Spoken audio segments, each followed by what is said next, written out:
My king, the court awaits our lead. Then let us proceed, my queen. Together, we are stronger. The young alien princess tried to humiliate him. The human soldier simply walked.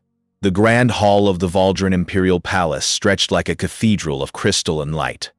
Captain Marcus Chen stood near the entrance, his dark uniform a stark contrast to the flowing robes of the alien dignitaries around him. He kept his posture straight but relaxed, eyes scanning the room with practiced efficiency. This was supposed to be a simple assignment. Escort the human diplomatic convoy. Attend the reception. Don't start an international incident. Marcus had survived 3 years of brutal combat on the frontier worlds. He had lost friends, earned scars, and learned that the galaxy was far bigger and stranger than Earth had ever imagined. He knew humans were still newcomers here, barely 2 generations since first contact. The older species viewed them with a mixture of curiosity and condescension. He could live with that. "The humans have arrived," someone whispered in Galactic Common. Marcus's translator implant fed him the words instantly. He didn't react, let them whisper. The Valdrine were an ancient species, their empire spanning 200 star systems. They had mastered gravity manipulation when humans were still building pyramids. Their skin shimmered with bioluminescent patterns that shifted with their moods, currently showing the cool blues and greens of formal politeness. Marcus watched as Emperor Valdrine entered through the far archway, flanked by his daughters. The eldest, Princess Tiara, moved with quiet confidence. Her luminescent patterns showed calm authority, deep purples and steady golds. The youngest princess was beautiful by any species standards. Her patterns flickered rapidly, bright oranges and sharp crimsons that marked her as energetic, impulsive. She surveyed the crowd like a predator seeking entertainment. Her eyes found Marcus. He saw the recognition, the calculation. Humans were still rare enough to be noteworthy at imperial functions. He kept his expression neutral and looked away, focusing on his actual job. The reception proceeded with the usual diplomatic formalities. Speeches about cooperation and mutual prosperity. Marcus stood with the human delegation, saying nothing, drawing no attention. "You there, human soldier," the voice cut through nearby conversations. Marcus turned to find Princess Lashara approaching, a circle of courtiers trailing behind her like scavengers following a shark. "Your Highness." Marcus bowed, precisely as protocol demanded. Low enough to show respect, but not so low as to appear servile. "I've never seen a human warrior up close," Lashara said, circling him slowly.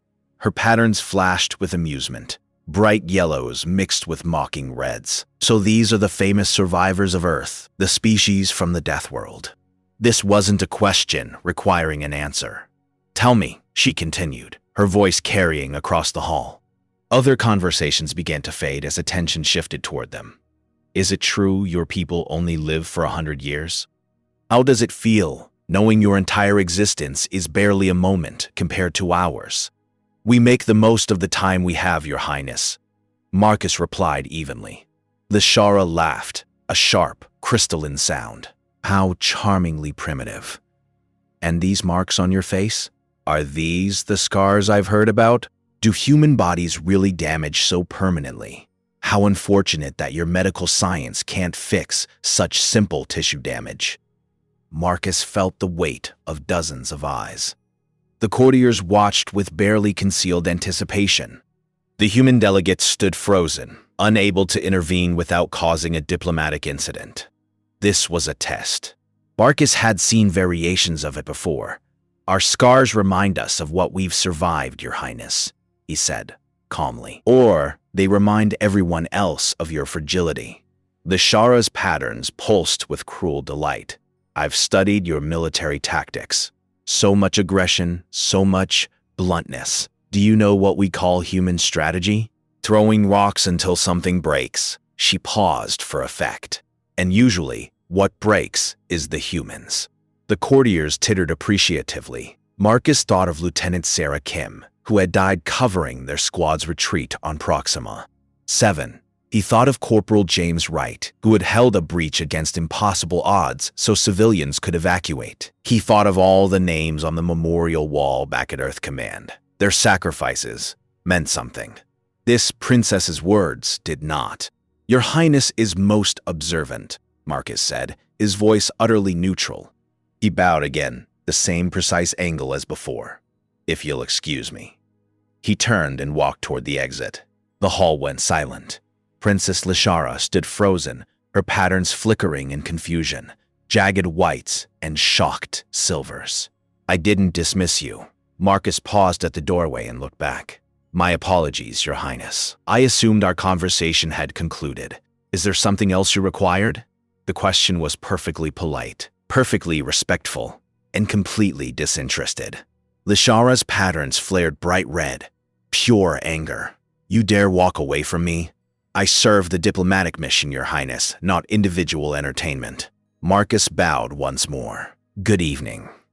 He left. Behind him, the hall erupted in whispers.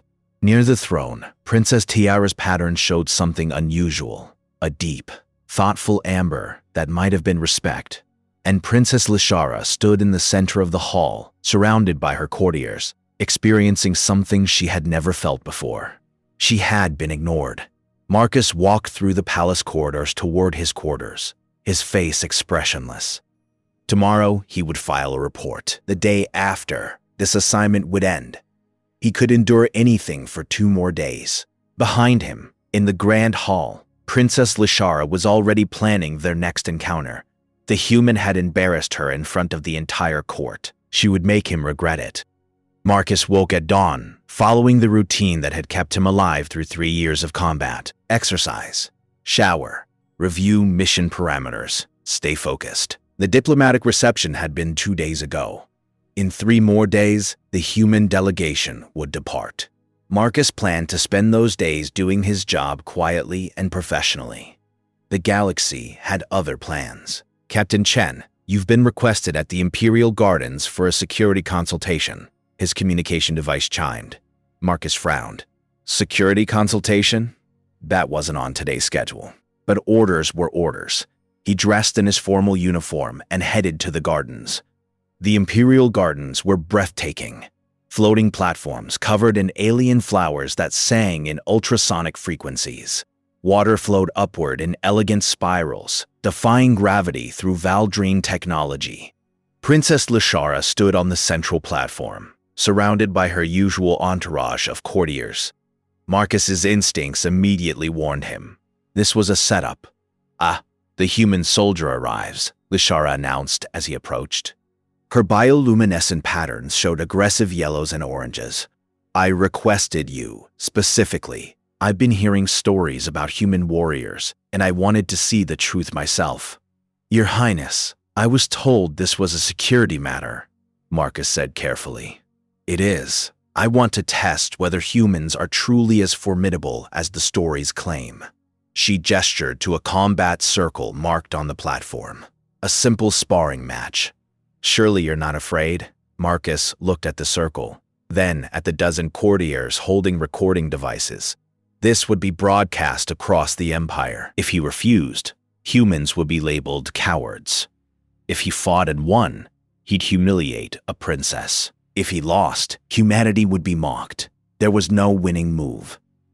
"I'm a soldier, not an entertainer, Your Highness," Marcus said politely. "Perhaps one of your royal guards would be a better demonstration partner." "I'm not asking a guard. I'm asking you." Lishara's patterns flashed red. "Or do humans only fight when they outnumber their opponents?" The courtiers murmured. The trap was closing. Marcus bowed. "I apologize, Your Highness, but I must respectfully decline. My orders are to avoid any actions that might create diplomatic complications. If you'll excuse me." He turned and walked away. Again. Lishara's patterns blazed crimson. "Stop! I command you to—" "Your Highness has the authority to command Valdrine citizens," Marcus said without turning around. "I serve Earth Command. Good day."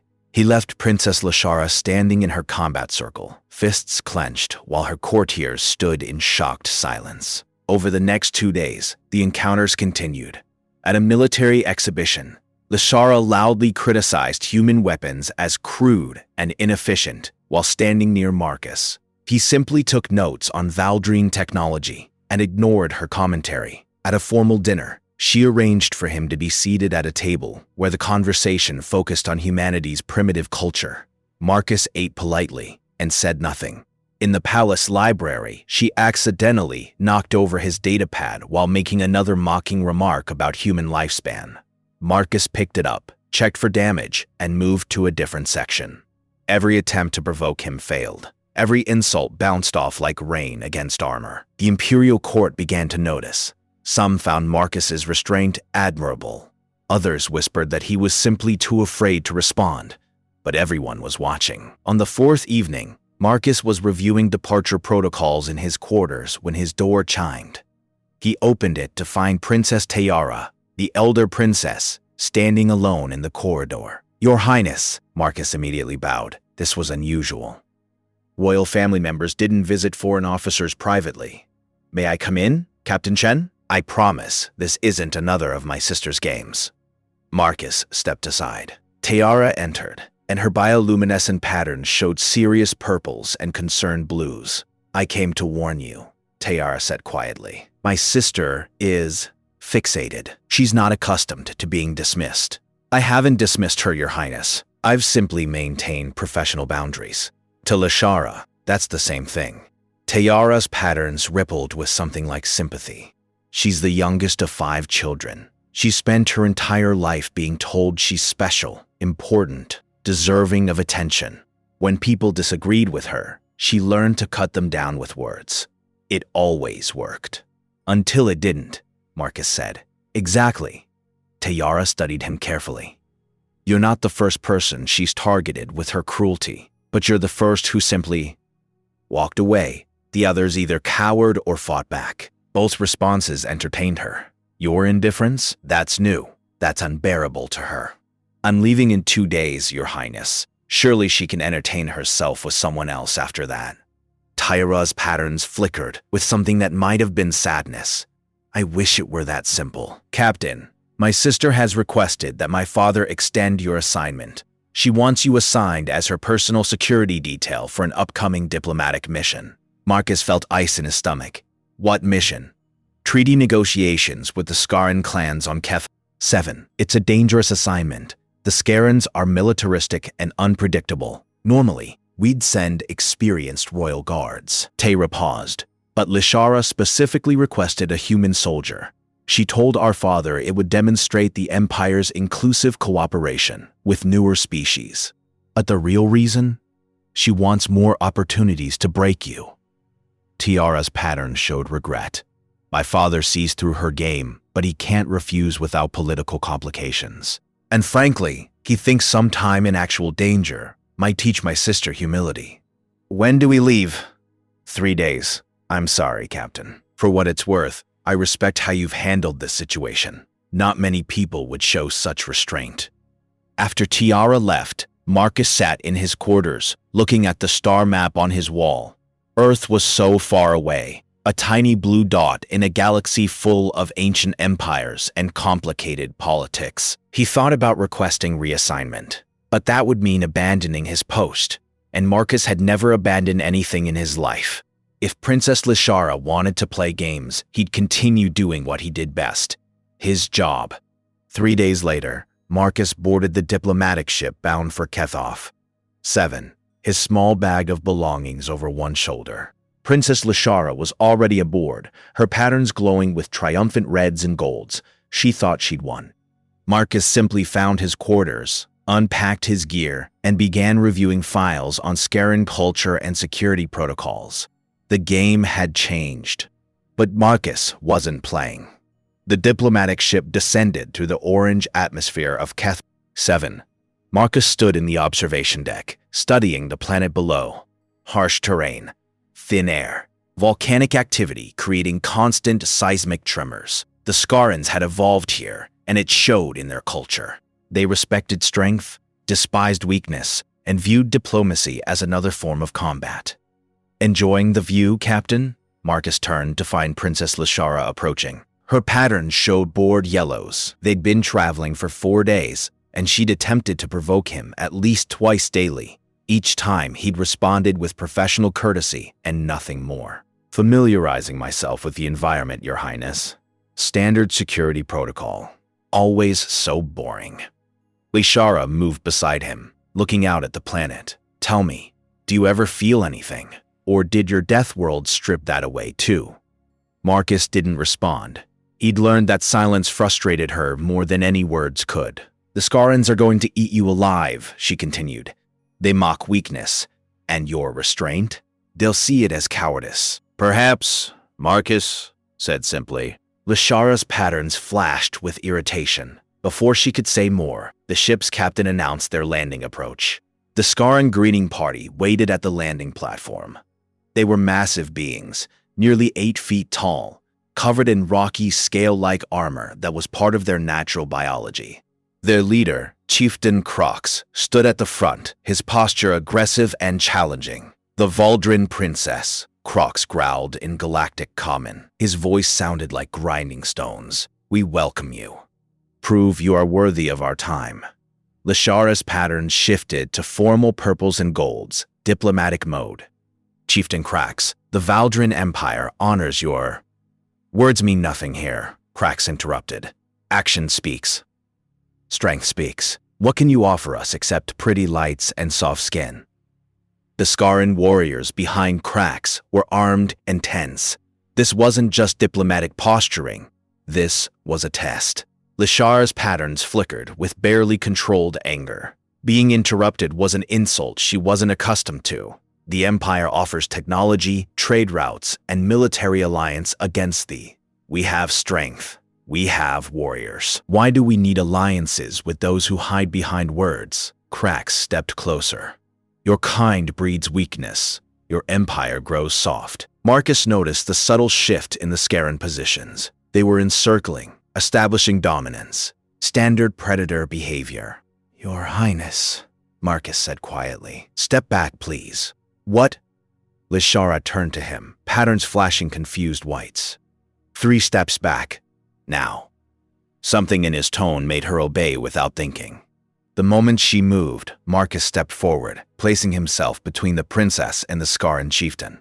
Chieftain Krax, Marcus said calmly. The princess is here to discuss cooperation. I'm here to ensure her safety. Those are 2 different conversations. Rax's eyes, deep red and calculating, focused on Marcus. A human. I've heard of your kind. Small, fragile. Short-lived. He bared his teeth.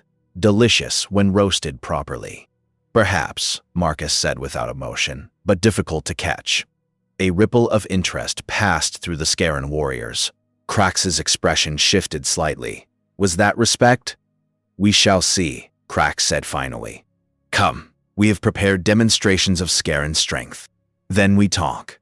The demonstration arena was carved from volcanic rock. Scaran warriors showcased their combat skills. Brutal, powerful, efficient. They fought with weapons that would crush a human instantly. Lishara sat in the observation platform, her patterns showing nervous greens. Marcus stood beside her, eyes constantly scanning for threats. This was a mistake, Lishara whispered. They're going to reject the treaty. They think we're weak. They're testing you, Marcus replied quietly. Stand firm. Show no fear. Easy for you to say. You show nothing at all. Before Marcus could respond, one of the Scaran demonstrations went wrong. A warrior's energy weapon overloaded, sparking wildly. The discharge arced toward the observation platform, toward Princess Lishara. Marcus moved. He slammed into Lishara, driving her sideways off her seat. The energy blast struck where she'd been sitting, scorching the stone. Marcus rolled, keeping his body between the princess and the arena, taking a glancing burn across his shoulder as secondary discharge crackled through the air. Stay down! He commanded, his voice hard. Scaran warriors rushed to contain the malfunctioning weapon. Krax himself climbed to the observation platform, his expression unreadable. Are you injured, princess? The chieftain asked. Lishara stared at Marcus, her patterns flickering through a dozen colors. Shock, confusion, something else. No. The captain. Your guard acted well, Krax said, and there was approval in his gravelly voice. Quick, decisive. He prioritized protection over his own safety. This is honorable. Marcus slowly stood, his uniform scorched, his shoulder burned but not seriously. Your Highness, are you harmed? No, Lishara said quietly. Her patterns had settled into soft blues, something vulnerable that Marcus had never seen before. You're hurt, minor. Nothing that won't heal. Marcus straightened his posture, ignoring the pain. Chieftain Krax, shall we continue? Shrax studied Marcus for a long moment. The demonstrations are complete. Let us move to negotiations. I think we have much to discuss. That evening, Marcus sat in his quarters, treating his shoulder wound with the ship's medical supplies. A knock on his door interrupted the process. Princess Lysara stood in the corridor, alone. Her patterns showed uncertain colors, soft yellows mixed with cautious blues. May I come in? She asked. Her voice lacked its usual sharp edge. Marcus hesitated, then stepped aside. Lishara entered and saw his injury. You need proper medical treatment. I've had worse. Why did you do that? The question came out suddenly. I've spent days mocking you, trying to humiliate you. Why would you protect me? Marcus continued bandaging his shoulder. It's my job. That's all? Just duty? Your Highness, your opinion of me doesn't change my responsibilities. You needed protection. I provided it. That's how it works. Lishara's patterns flickered. I don't understand you. Everyone wants something. Favor, advancement, reward. But you just do your job. Even for someone who's been cruel to you. Your words can't hurt me, Princess. I've lost friends in combat. I've made choices that cost lives. Your mockery? He shook his head. It doesn't even register.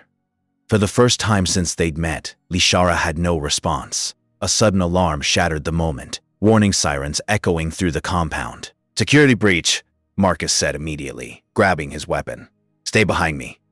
The compound shook with explosions. Marcus moved quickly, weapon ready, scanning the corridor. Princess Lishara followed close behind him, her patterns flashing with alarm. Sharp whites and flickering reds. What's happening? She asked, her voice tight. Extremist attack. Stay close. Marcus activated his communication device. Command, this is Captain Chen. I have the princess. What's our situation? Static crackled. Then a voice came through. Multiple breach points. Scar and extremists opposed to the treaty. They're targeting the diplomatic quarters. Fall back to the secure bunker, West Corridor. Marcus processed the information instantly. West Corridor would be the obvious route, which meant it was likely compromised. Acknowledged. Moving now. Instead, he guided Lishar toward the eastern maintenance passage. The bunker is the other direction, Lishar protested, which is exactly where they expect us to go. Marcus checked the passage entrance. Clear. Trust me or don't. Your choice. Lishara hesitated only a moment, then followed him into the darkened passage. They moved through the narrow corridors, Marcus leading with practiced silence. Behind them, sounds of combat echoed. Weapons fire, shouting, the crash of breached doors. Why are they doing this? Lishara whispered. Not everyone wants peace. Some Scarans believe alliances make them weak. They'd rather fight alone than compromise. Marcus paused at an intersection, listening. They're not wrong about the risks. Alliance means change. Change means uncertainty. But without allies, they'll eventually face enemies they can't defeat alone. Tell them that. Marcus moved forward. Sometimes people would rather die proud than live by adapting. They reached a junction point where the maintenance passage connected to the main compound. Marcus held up his hand, signaling Lishara to stop. Voices echoed ahead. Harsh Scaran dialect. 3 extremists were checking the corridor, hunting for targets. Marcus calculated quickly. 3 opponents. Heavy weapons. Close quarters. Lishara behind him with no combat training. When I move, you run back 20 meters and hide, he whispered. Don't come out until I call you. You can't fight 3 of them alone. Your Highness, this is what I do. Go. Marcus stepped into the corridor before she could argue. The first Scaran turned, raising his weapon. Marcus was faster. He fired twice. Precise shots that hit the weapon's power cell, causing it to overload. The extremist dropped it with a roar of pain. The second Scaran charged. Marcus sidestepped, using the narrow corridor to his advantage. In open space, the Scaran's strength would be overwhelming. But here, size was a disadvantage. Marcus struck at weak points, joints, sensory organs, vulnerable areas his training had taught him. The third Scaran fired. Marcus rolled, feeling the heat of the blast pass overhead. He came up firing, his shots forcing the extremist to take cover. The fight was brutal and efficient. Marcus didn't waste movement. Every action had purpose. When the last extremist fell, Marcus was breathing hard but focused. "Princess, clear." "Come forward."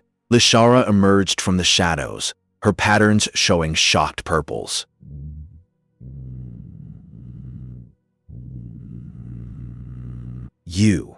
That was. It's not pretty. Marcus checked his ammunition. We need to keep moving. There will be more. Desensitizing then, when now they send into compound, encountering 2 more groups of extremists. Each time, Marcus positioned Lishara in safety before engaging. Each time, he emerged victorious through skill and tactical thinking rather than raw strength. By the time they reached the reinforced command center where Chieftain Krax was coordinating the defense, Lishara had seen a side of humanity she'd never imagined. The attack was repelled by dawn. The extremists were either captured or had retreated. Casualties were minimal thanks to quick response and coordination between Valdrine and Scaran security forces. Chieftain Krax approached Marcus as medics treated his various injuries, burns, cuts, and bruises from the night's combat. "You fight well, human," Krax said with genuine respect. "Smaller than my warriors, yes, but faster. Smarter. You use the environment. You adapt." He placed a massive hand on Marcus's shoulder, carefully avoiding the injuries. "The treaty is agreed. If the Valdrine Empire has more warriors like you, then alliance brings strength, not weakness." After Krax left, Lishara sat beside Marcus in the medical bay. Her patterns showed colors he'd never seen from her. Soft, uncertain blues mixed with contemplative purples. "I need to ask you something," she said quietly. "Your Highness, why didn't you ever respond to my insults? In the palace, I said terrible things. You just walked away. Why?" Marcus was silent for a moment, letting the medic finish bandaging his ribs. When he finally spoke, his voice was tired but honest. "Your words couldn't hurt me, Princess.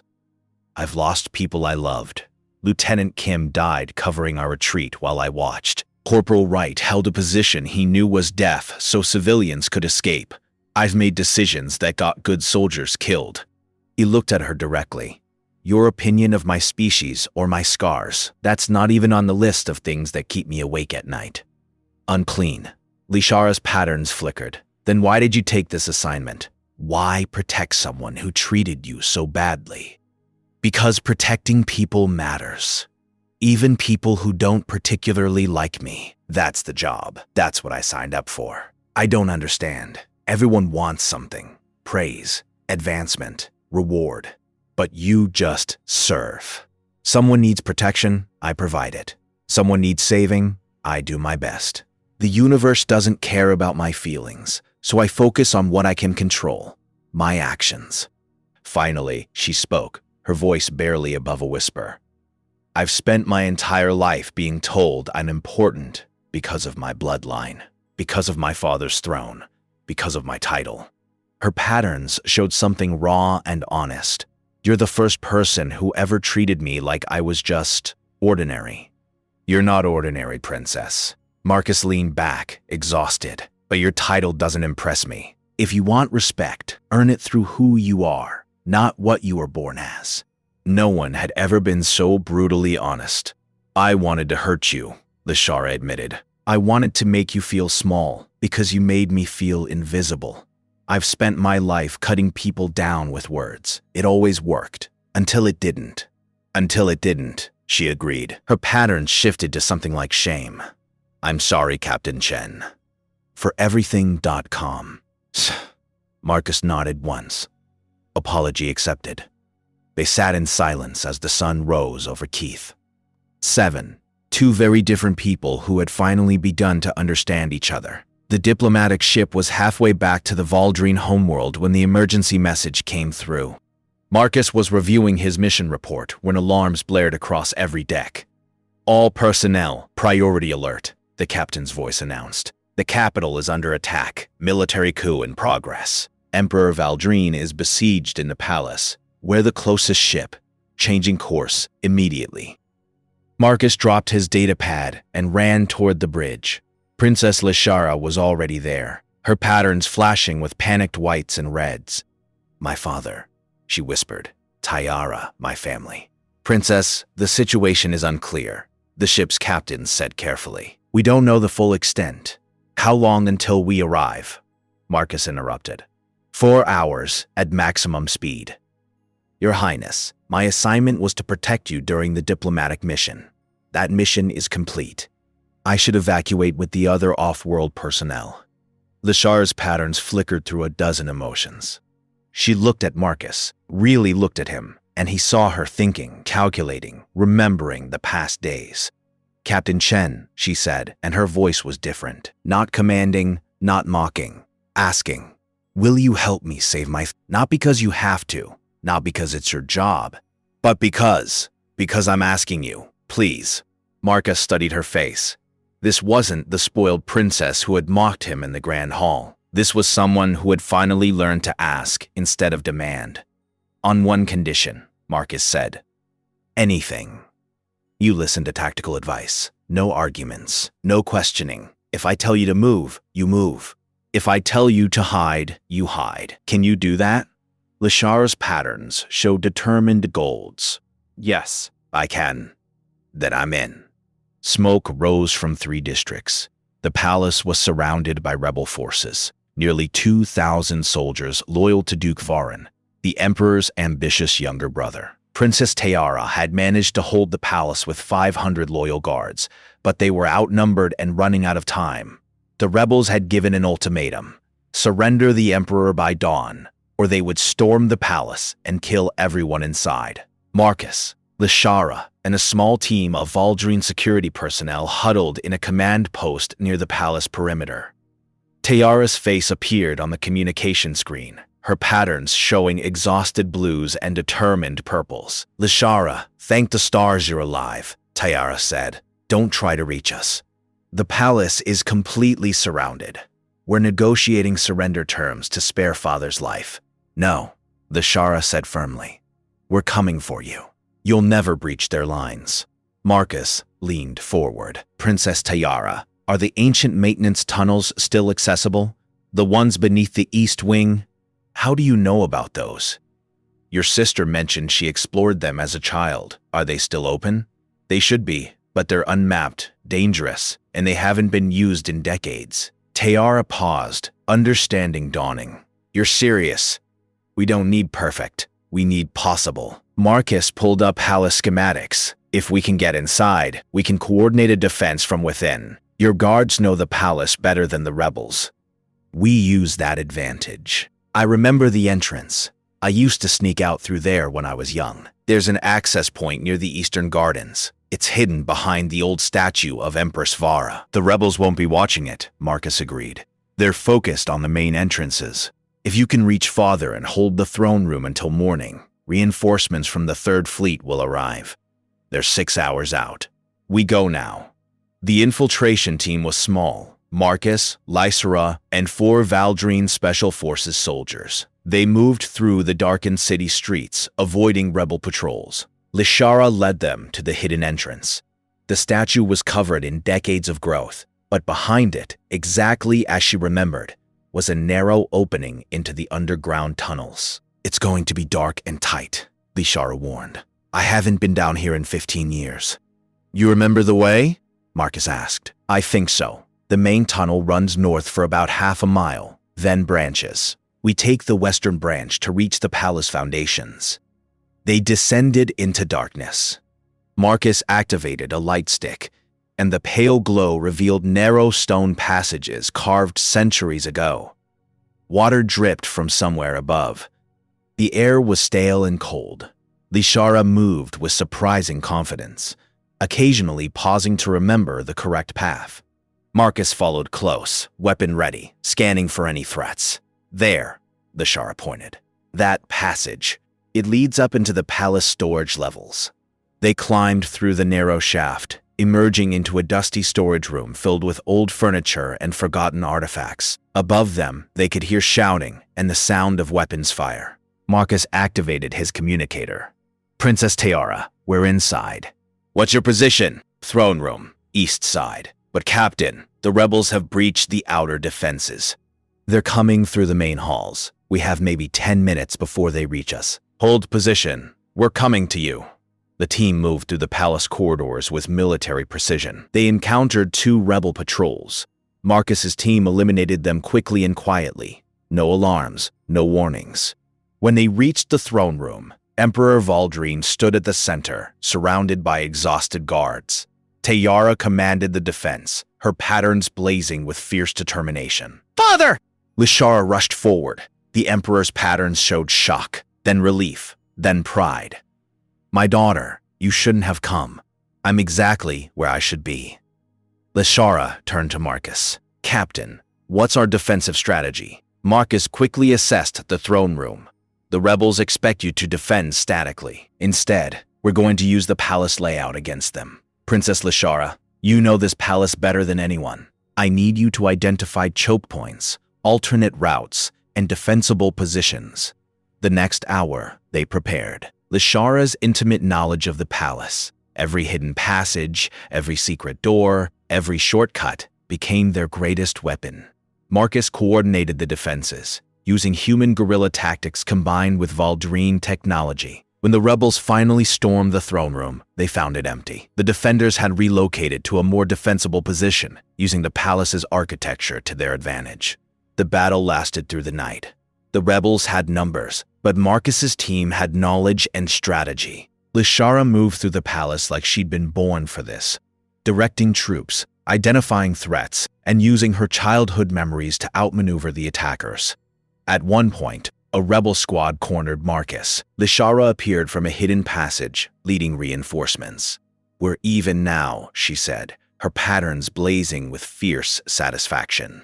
Just before dawn, Duke Varan himself appeared, leading his elite guard toward the Emperor's position. He found Princess Lashara waiting in the corridor, flanked by loyal soldiers. Lashara, Varan sneered, the spoiled child. Step aside, your father's reign is over. No, uncle. Lashara's patterns showed calm certainty, deep purples and steady golds. Your coup is over. The Third Fleet arrives in minutes. Surrender now. You think you can stop me? You've never accomplished anything beyond throwing parties and mocking courtiers. You're right. That's who I was. Lashara raised her weapon with steady hands. But I'm not that person anymore. The fight was brief. Lashara had trained with the best Valdrine warriors, and she'd learned hard lessons on Kef. 7. Varan was skilled, but Lashara fought with purpose, not pride. When he fell, disarmed and defeated, Lashara stood over him. I learned something recently, uncle. Respect isn't given because of bloodline. It's earned through actions, through who you choose to be. 3 days after the coup failed, Marcus stood in the Grand Hall once more. This time, the assembled court watched as Emperor Valdrine addressed his people. Captain Marcus Chen of Earth, the Emperor said formally, you have served this empire with honor and courage. You have protected my daughter and helped save my throne. How can we repay this debt? Marcus bowed. No debt exists, Your Majesty. I did my duty. Nevertheless, the Empire is grateful. Princess Lashara stepped forward. Her patterns showed colors Marcus had never seen. Deep, genuine respect mixed with something like friendship. Captain Chen, she said, and her voice carried across the hall. I must apologize publicly for my behavior when we first met. I was cruel, arrogant, and foolish. You showed me what true strength looks like, not in pride or mockery, but in restraint, duty, and selfless action. She bowed deeply, an unprecedented gesture for a Valdrine princess. Thank you for walking away when I tried to humiliate you. It made me want to be better. The court erupted in whispers. Marcus simply nodded. Your Highness honors me. After the ceremony, as Marcus prepared to depart for his next assignment, Lishara found him in the corridor. I've requested assignment to the Imperial Frontier Guard, she said. The hardest post in the Empire. Tyra thinks I'm crazy, but Father approved. Why? Marcus asked. Because I need to earn my own respect, to become someone worthy of the title I carry. Her patterns showed determined golds.